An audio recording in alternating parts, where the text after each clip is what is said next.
People don't realize it, but back in the day, it was very male dominated. I think introverted people seem to prepare more. I had cancer a couple times. I deal with stuff like that with a little bit of humor. That's just my personality. People are using it as a business card. Just put it out there. You got to let people know about it. People thought ebooks were going to take over, but they didn't. Some really poor quality design. And it turns, I'm like, ew, I won't look at it. And there's people who have their ideas and they talk to ghostwriters. You just didn't know how much time is left. I was too busy dealing with cancer and raising sons and all that stuff. I'm still considered a solopreneur, but I have partnerships and have people helping me. It's hard for anybody, even if you're traditionally published. Marketing a book is hard. Hello, y'all. I am fortunate enough to be speaking to Miss Brigitte today. Brigitte, I am not going to steal your thunder. Who are you and what are you doing here today on the Speaking to Expand podcast? I am Brigitte Cutshall, and I think I met you guys online on LinkedIn, which is a perfect place, especially to connect with other people, business-minded people. And my background is in communications and publishing, and I've had to do a lot of speaking in my career, mostly for the industry. I was born to talk. I'm kidding, but some of us are and some of us aren't. Some of us, it just depends on, what you're comfortable with. And I've always liked to be telling stories and connecting people. And I think originally I got into all this because I love books. And that's what I was just fascinated with books when I was young, before the internet, before emails. And that's what we did and entertained ourselves. I got into the business and publishing, but I did on the production side and the marketing and the actual equipment side. Is a little bit of everything. People don't know how deep that process is. And I learned a lot. And I got some good feedback from the industry that I was in. People don't realize it, but back in the day, it was very male dominated. So I stood out a little bit. And I think because I grew up around the military, I wasn't afraid to be challenged in that regard. You kind of think of, back when you were younger and things that you learn how to apply it as when you're an adult. Now I appreciate all that. At the time, I was like, I was always around. We moved around a lot, so maybe that was good too. You brought up something that was really interesting, and I want to ask about it. You said you started with books and you enjoy talking. I've talked to a few speakers actually that they're fantastic speakers, but they said at their core, they are very introverted. What role do you notice being introverted or extroverted brings to a stage presence of a speaker? That's a good point. My understanding, or what I've seen, people who are introverted, they actually are a little calmer on stage, right? They're not going to, ramble, but you still have to prepare. I think introverted people seem to prepare more. Does that make sense? That's Yeah, what I've absolutely. noticed. And then you mentioned you got started with reading books. How did that kind of path look like? You went from reading books, being intrigued about books, and then it led from there to, oh, I'm speaking on stage to thousands of people. What did that path look like for It you? was more of an industry type of thing where I had to go to conferences and do presentations. And then at some point I was doing business development stuff, selling to other corporations. So that was scary as heck to me, Ryan. This girl who was into books, because they saw maybe I was more introverted than I realized, right? I just like to share stories, and I've learned to pick up on what was important, what to focus on that. And I did take some training, of course. I didn't just randomly get tossed up there. But originally, when I first started speaking, it was being like part of a panel or at a conference and talking about this or that and not myself or what I've learned from something. But I needed that fact, it provided value for me too, because Brigitte wasn't just a book nerd, even though I still am a book nerd. I learned to extract information from that. You're going to build a relationship with people when you're being more authentic. Going back to the introverted people, I think they do a lot more research because they're so scared. I should say scared, but it's so important to just try. You don't have to be perfect. I wasn't perfect, trust me. I was reading a book this morning and it quoted, I think it was Zig Ziglar, and he said, you don't have to be great to start, but you have to start to be great. And that was really interesting. Yes, I do remember just bringing back memories of like, oh my God, I was very nervous. Don't overthink it, right? It's true, because I was nervous. But once I got up there, then it just flows. You got to know what you're supposed to be focusing on. Then it'll flow out properly. If I'm talking about a subject that I'm not familiar with, that would be harder for me.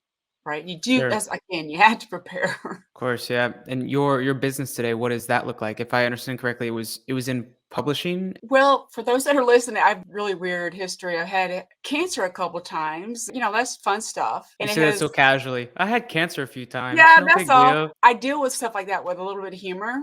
That's just my personality. Yeah. But I dealt with that. And it was related to an environment. It was, environmental kind of. Everybody has a different issue with cancer and how it's caused. But why I started my company was 10 years ago, actually, this year. I had a corporate layoff. I was involved in a corporate layoff, private equity firm. I did a lot of speaking for these people, but that's what's happening everywhere. You never know what's going to happen. And then my cancer came back, but it was just a coincidence. It came back like 2 months later. So I knew I had to focus on healing. And then I had clients. I told them, I was honest with them, what was going on. And they're like, we trust you, start your own business. And that's what I started going through the treatment after the surgery and the chemo. And I was just embracing it. I was bald. See, I try to have fun with it.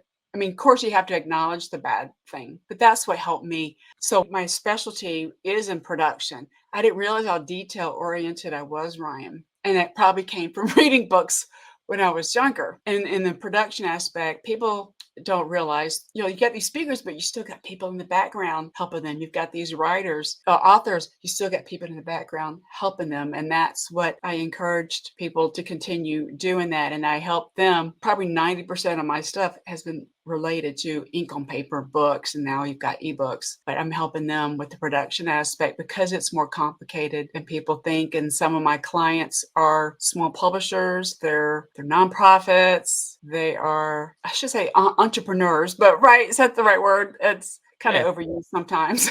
But Yeah. People that people have have businesses. books to help them with their business. That's really what I've seen happen a lot. Not just fiction books, but a lot of nonfiction. People are using it as a business card. And then you could take that book and Mm. repurpose it for other things. So that's what I'm trying to do, get a mix more of that multi-purpose with your book. Don't just Mm. put it out there. You got to let people know about it somehow. Yeah, that's super interesting. What you said is a lot of people these days are using the book they write as a business card, and I'm noticing a lot of, like you said, entrepreneurs use their social medias. LinkedIn as a prime example of how you got connected, functions as a live, growing business card, but more interactive than a business card because you can actually get to know the person and build a. Yes. I think the term is a parasocial relationship with them, where you feel like you know the person, but you've never actually met them. Right. So how has this trend that you're noticing of business owners and entrepreneurs writing books as business cards? I'm seeing it definitely. Where do you see this trend going in the future? And then how can entrepreneurs and business owners out there actually take advantage of it if they have a business idea or a book idea that they want to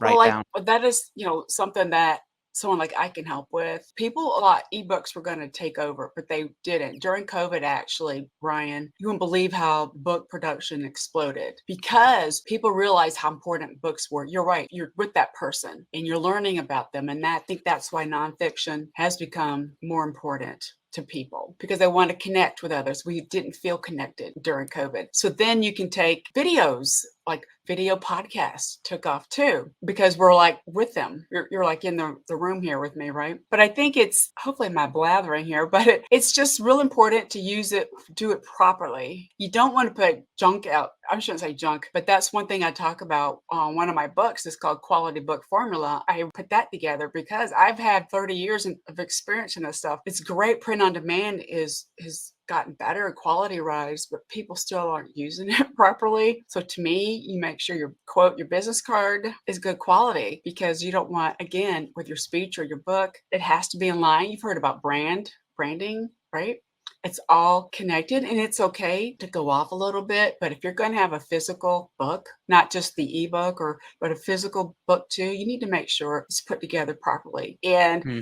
that's what a lot of people don't understand. And that's why smaller companies, they come to people like me to help them with the production. And the production means that includes like the writing and the editing and getting it designed properly. And like a book cover, that is kind of like a title of a video, right? It's Hmm. got to intrigue you. It's just because of my experience in the industry. I won't comment on particular things. I just some really poor quality design, and it turns, I'm like, ew, I won't look at it because that's just me. Maybe because I grew up reading those traditional books in the Mm. past. That's really interesting for a speaker out there that, they're on the kind of speaker tour, they're doing plenty of paid gigs, maybe a gig a month, and they're thinking about doing it, but maybe they have a limiting belief where, well, if I write this book, it might be mediocre and I don't want to put out something that's mediocre, but I feel almost an obligation to write a book and publish a Yes. book and put it out for maybe an increase in speaking fee or Yes. adding to my digital business card, whatever the person may be thinking. What advice and guidance would you have to that person that's in that situation right there? That's when you definitely need to get some help. Get a mentor or a coach. I recommend that. I'm not a book coach. And the way you brought that up, I know some professional speakers who are terrified who still haven't written a book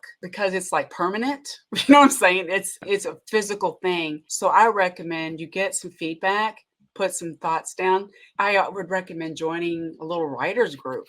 Even there's a lot of them out there. I'm not saying to go join some writers mastermind, but there's just writers group. Connect with people who've been there, a mentor. I'm just really fortunate that I did books and that got me into speaking, which I think is the opposite of most speakers. But I Mm. think that I don't do a lot of that traveling anymore like I used to. Don't be afraid to, to reach out to somebody and get some feedback and not take it personally when especially with someone reading your content. There's different types of editors out there, Ryan. There's like developmental editors will help you put your idea together, right? And then there's a regular editor for like line copy editing, but I would recommend to get like a developmental editor. And How some do you people find have, that? well, there's I can't think of a site that you go to, but you could just like Google developmental editors. You can find them on LinkedIn. And there's people who have their ideas and they talk to ghostwriters, Ryan. That's a really Mm. popular thing now. I don't Mm. ghostwrite, but I know a lot of ghostwriters. And one of my friends actually did the Elvis Presley's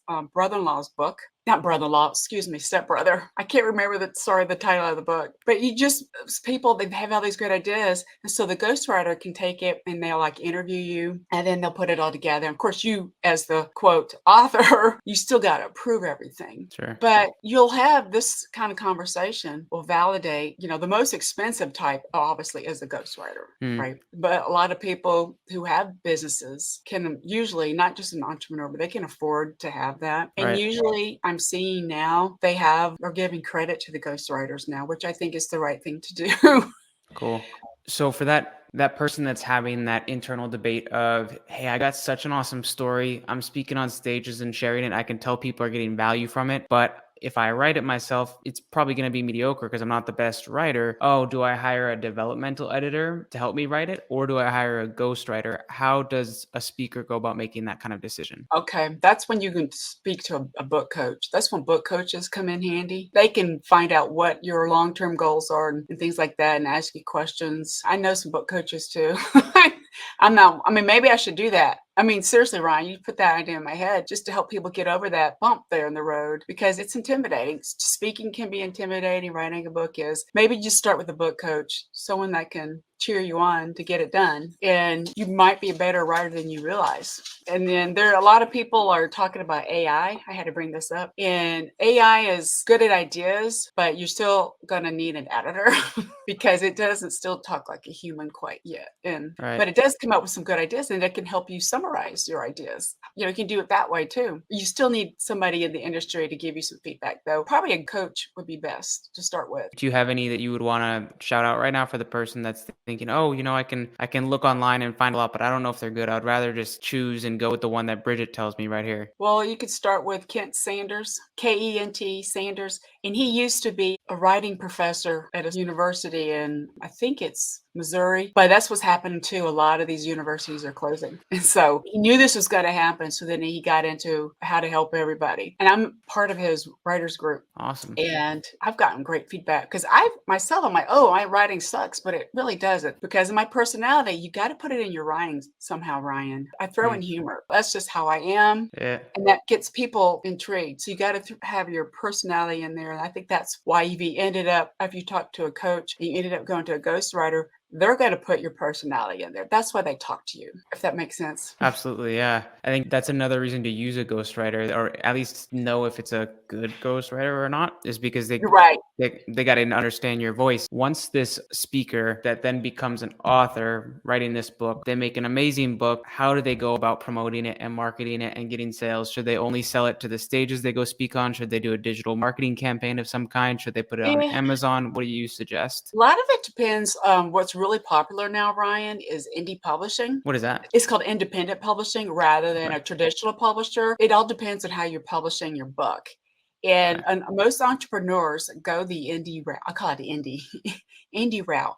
And you can do it the best way to help you get into other bookstores or physical stores is to go through Ingram Spark, which is they now have a relationship with Amazon, or you could do it on Amazon, right? And then they now can extend it out to other places. I found that Amazon is a bonus for ebooks and audiobooks. You want to have all those, by the way, Ryan, not just Okay. physical copy, because people want to take in the information differently. Mhm. And then the best way, Ingram Spark, they're better at getting them into stores, to be honest with you, Ingram Spark. And Hmm. you can put it in a newsletter, promote it a little bit. It's not that much. I think it's like $100 for a month. I think getting on podcasts like this. Hmm. Podcasting is a great way to do it. And then I know they talk about how reviews are so important on Amazon. That's kind of why if you get it on Ingram Spark, they'll get it on Amazon for you. But I would start your Amazon account with an ebook. You'll all set it up, connected already. So then get your physical book set up on Ingram, and then it'll get it to on Amazon. And then your audio version, which is called ACX. And an audio version, people will hear your voice, right? I think bookshop.org, I would recommend that too. You can put stuff on there too, which gets Hmm. you to independent stores, if that makes sense. First of all, thank you for that. That's really good information. Indie publishing, I had no idea what that was. So it's a Yeah, new, and well, some people say self-publishing, Okay, and sure, sure. I like to use the word independent because you have businesses that can write their own books about their business. That's why I call it indie rather than self, Hmm. because I'm one of those people, I'm really careful about words I use because it can change the meaning, as you know. Hmm. And I checked out your website before we hopped on here, and you've published how many books is it now? Well, 6. One of them is a collaborative fiction book, sci-fi, Cool. which I never thought I would do, but I like that a lot. See, I like collaborating, and I think that's why it's easier for me to get ideas out when I'm collaborating. So Hmm. my first book, even though I've been in the industry for a long time, Ryan, I didn't publish my first book in 2015 until it was after my last cancer. 'Cause like you just didn't know how much time is left. I'm like, you just don't Right. have any more. I had, was too busy dealing with cancer and raising sons and all that stuff. So I got the first book out there and called Real Things, 6 Ways to Embrace Life. And I got invited to present it at the Lincoln Jazz Center in New York. I was going to vomit, but I'm kidding. It was a author's thing. It wasn't just me there, but we're presenting our books in public, and it was just so cool. And I actually had one of my friends, who know who Seth Godin is? He The marketing guy, yeah? Yeah, I did his all MBA. I was the beta group in 2015 after the cancer. Wow. And I did that. And one of my cohorts in my first group, she is one editors at Penguin Random House. Wow. And I told her about my book I just did. She goes, I'll edit it for you. And I'm like, Wow. it's garbage, it's garbage, it's garbage. And she did it for free. And she said it was great. This first book had visuals in it because that's how I wanted to. It was about dealing with cancer and to inspire other people. And I actually Hmm. had more copies made for the people who dealt with cancer to give it out Wow. to them. And my goal was not to make money on that particular title. And so I got good feedback on that. And that's how my podcasters were created. It was an offshoot from that book Hmm. about 4 years later. And you have to That thank Seth Godin again. He's always been inspired me I think it's the way he writes, because just like the way he writes, he's very authentic and to the point, and he uses a lot of analogies. But anyway, I've done several books, and I did COVID. I did the children's running book because I love running. hmm. And I wanted, to inspire people to get out more. And then my most recent book is about exercising, how it's healing. And I use that one, Ryan, to get speaking and podcasts. No way.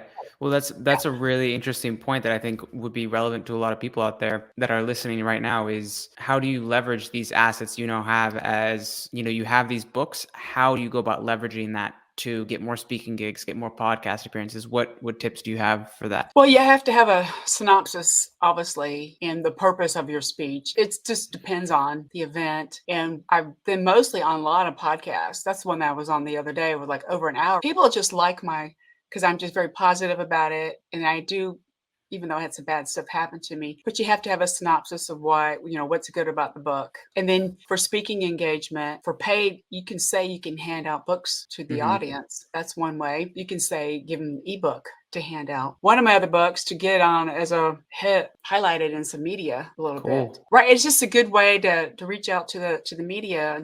That's why you have to have your website, as you know, no matter what you're doing.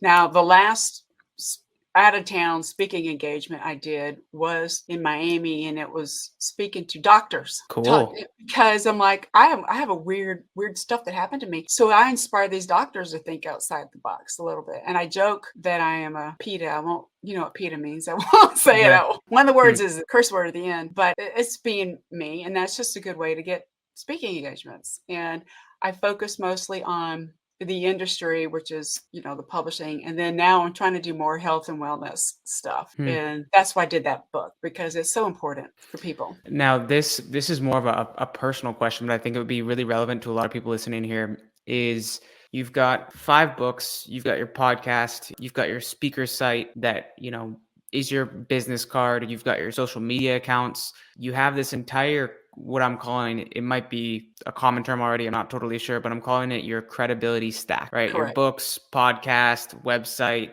socials, all of those kind of layered on top of each other. How do you manage your credibility stack now that you have it built? And then after you answer that, there's another question I have in regards to your credibility stack help as well. I can't do it all because I have my business here. I have help with that. Now I do have people reach out to me to be on my podcast. And then I'll look at I have a form, and I don't approve everybody, Ryan, because it has to be in line with what my topic is for my podcast. It's specific to resilience. But I do have like a virtual assistant to help. I have someone help me with my videos for the podcast, right? Because I share not just the audio, but I share video. So I have help with that. And I have partnerships with printing companies too to help with the production of the books. But I know I trust them because I know who they are, and that makes sense. Hopefully that helps with the portfolio, because I know I can't do it all by myself. I'm guilty of in the past thinking I could do it all by myself, but you can't. You got to ask for help. And one of my friends referred the VA that I'm using. She was referred to me by someone else who's actually used her, right? So you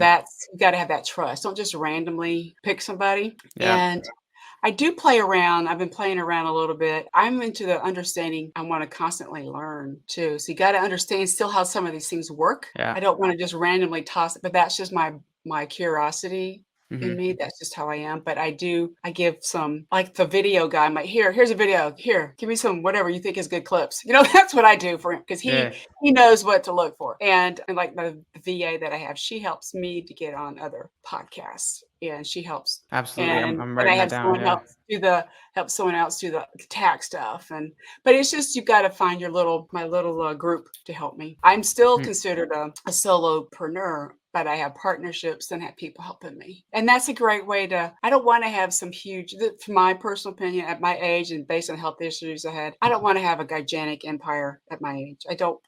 No, I'm almost 59 now. To be active is really good for your brain. People have to understand physically and mentally, and learning all these different things. You still have to have your hand in it a little bit. My husband says I'm bossy, but the people that I work with say I'm not bossy. So it depends on the situation. And that other question that I had about your credibility stack, how did you go about deciding the order in which you chose to build your credibility stack? Was it books first, it sounds like, then what, and how did you decide what was next? And then it was books first. I've been in that world for over 30 years. I mean, in the business world, because I understand how it needs to be put together and put out there. And then the marketing aspect, it's hard for anybody. Even if you're traditionally published, marketing a book is hard. And that's when podcasting became really popular about 10 years ago. It's even popular now, but that's a good way to market yourself if you have a book. People have come to me wanting to be on my podcast, but there's credibility because I have some good reviews of my podcast. You know what I'm saying? So you Mhm. have to ask when you have a guest, you leave a review, that kind of stuff. You got to, pay it back. They took the time to be on my podcast, and same with me being on your podcast. You have to help each other out. We have to support each other. Being honest, and it's about supporting each other, and getting your reviews is important. And there's some stuff out there. That's why Amazon, people don't trust those Amazon reviews, Ryan, because some of them are purchased. Really? On Amazon, yes, some of them are. It And I can doesn't tell. surprise me. Yeah, you Yeah, I can. can tell. And it's like everybody that reads your book, I've had a lot of book purchases, but a lot of people just don't take the time to leave a review on Amazon. There are Mm. other reviews in other places. Podcasters, we support each other, right?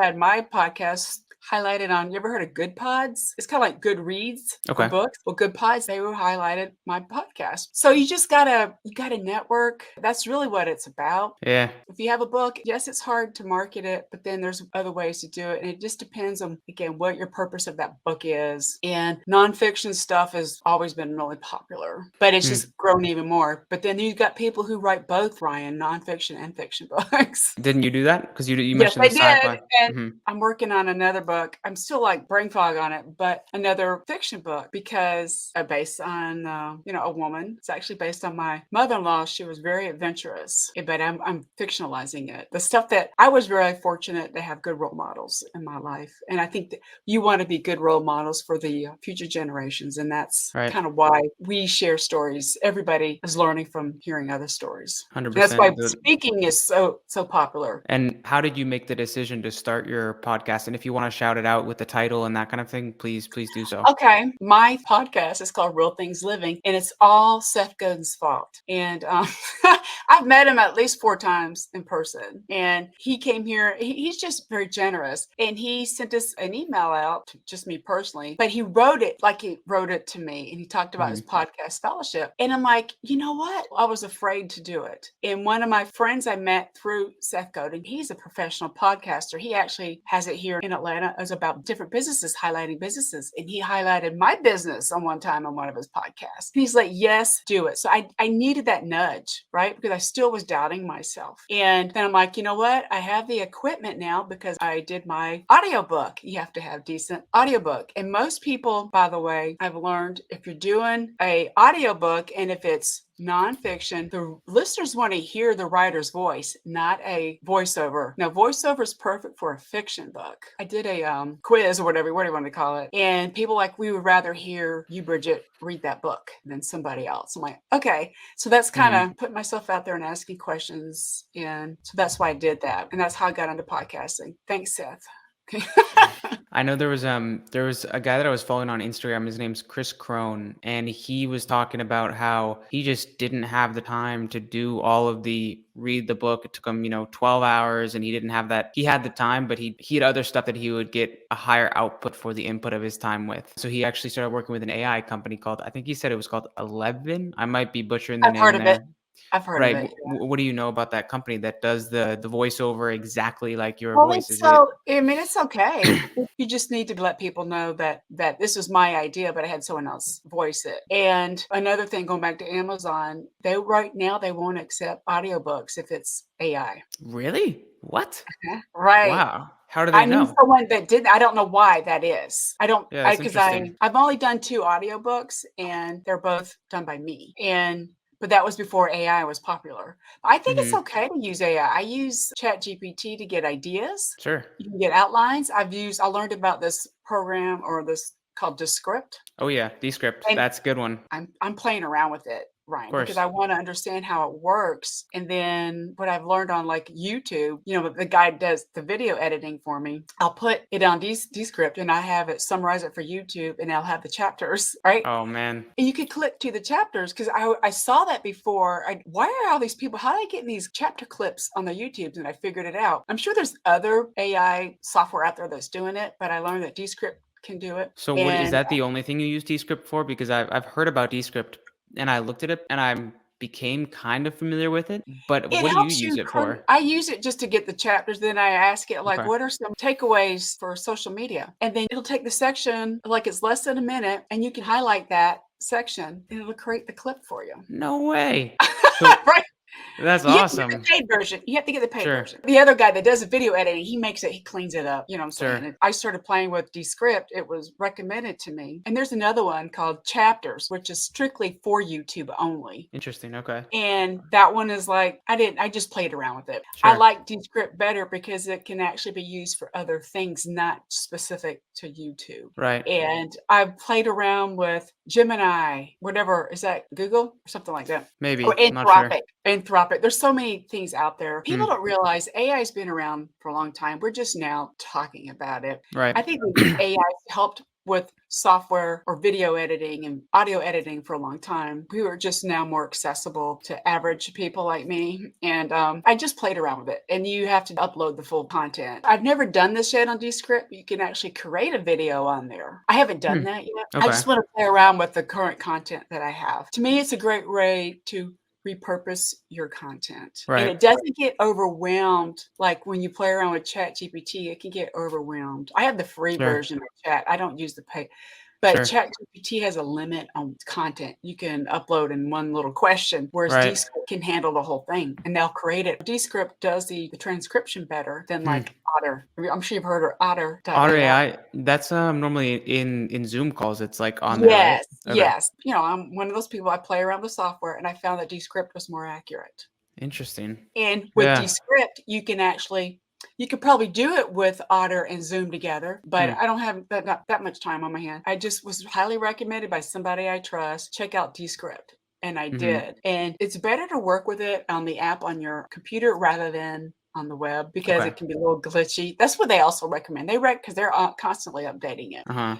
And every time I've opened up Descript, like once a week, I have to update the stupid app. But it's not stupid, guys. But it's just how it is. They're updating and they're fixing themselves, Yeah. which is fine. I'm not mad at them. That's awesome. No, I think it's good to especially talk about these AI softwares that are super relevant and useful right now because that's the We only gotta way that they understand get. it. We Yeah.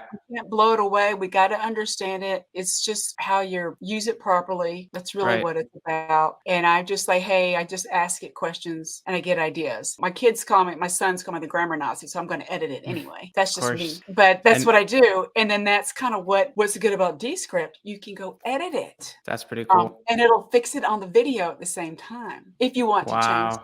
So Because you it just knows your voice. That's scary. wow. It knows your voice because it has the video and audio up there. You're saying you can edit the text in the transcription and then it cuts the video based on the text you cut out? Right away, Wow. immediately. That is really cool. That's That why is you really want to cool. save the original, you don't want to just Yeah. you have to save the original. I'm playing around with it, create little shorts. And then to understand how to use it, I have always been very curious. And then people are going to ask me questions. People at my age are freaked out about it. I mean, like I said, I'll be 59 soon. But I think it helps, Ryan, that I have two sons that are in their 20s. And so they keep me up to date. So we have to mentor each other. We have to learn from it. You're going to learn from older people like me on how 100%. crazy crap that's going to happen to you in life. I mean, Sure. I'm kidding. Yeah, literally. Yeah. But you have to be open to that. And I think that helps. I think about how it helps your brain. It keeps it open and not be change has always been here. It's not going away, and it just seems to be faster. But Yeah. I'm kind of okay with it. I mean, sometimes it's annoying, but you have to understand what it is. And still, there's some things I still don't get. My son's a software engineer. I'm like, he'll have to do certain things for me. I just play with it. To me, it's a toy, right? And For him, so it's for a living. for you, he's an expert at it. For you, the order you built your credibility stack in, you went book, then speaker site, then podcast, and then or what was the kind of Videos. order? Then videos, okay. Yeah. And then And socials, I'm assuming? social Or is kind of in there. I've been using LinkedIn okay. long time before it was even popular, when it first came out, before Microsoft owned them. So I Right. guess you could say I was using social after books. So it was books Yeah. and then social. Okay. Book, 'Cause you had social, website, podcast. Okay. that's what I did. And the podcasting is what I think has helped me the most, Ryan. That is really interesting. Why do you think that podcasting is what has helped you in your business the most? Because it's expanded in so many other platforms. I'm using Spotify. I used to use Anchor. I didn't know. Okay. Everyone's like, use Anchor. Well, Spotify bought Anchor. Spotify does a better job. I don't know, for some reason. It spreads it out to different platforms. And one of them is iHeartRadio. I had to get it approved for that. And you can look at that on your Roku. Most of the people are finding me on Spotify. I have reviews on Apple, but they're Mhm. finding me on Spotify. And then what I do, I think it helps to share the clips from that Okay. as well. I share my clips on LinkedIn and on Instagram. My Facebook is strictly personal. Mhm. I only did it because to let my sons to get on there when they were younger. My audience is more LinkedIn. Does that make sense? Interesting. Because I'm a business to business thing. I'm not selling a product to a consumer. Absolutely.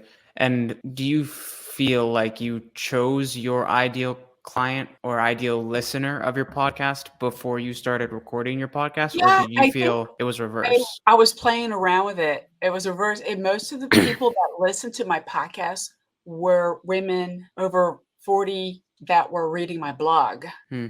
right? That's kind of what it was. But then still, I have listeners from all age groups, but majority are men and women over 45 years old Gotcha. Okay. because and a lot of it is well, started off talking about the resilience aspect of dealing with a health issue. And a lot of my guests in the beginning were other cancer survivors.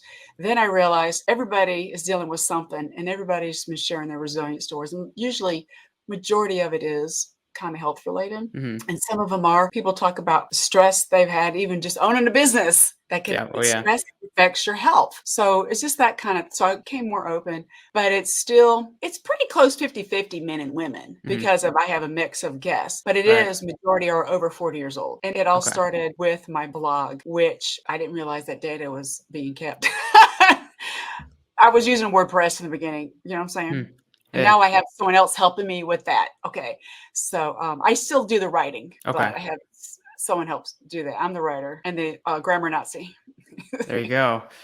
Well, what would you say is one of all this experience you have from the authoring 5 books to starting and growing your podcast, building your speaker site, public speaking, and doing paid speaking gigs, all this experience you have, if there was one thing that of all these years of experience you have that you would say to the aspiring speaker, the professional speaker, or the speaker that is a business owner that speaks to grow their business, what is one thing from your 30 years of knowledge, it sounds like, that you would say, this is the nugget of value I want to leave you with today? The first thing that comes to mind is to ask for feedback. And it's okay to experiment, but still ask for a little bit of feedback first. I have a quiz developed that I'm going to put on my website soon, but it's called Discover Your Ideal Storytelling Method. You have to know yourself, and that's why you'll know yourself more when you get some feedback from somebody else. And Yeah. some people are terrified and they're not comfortable. And some people are very comfortable. But if you know deep down you want to do it, you need to find out what's the best way to start. And that's why you should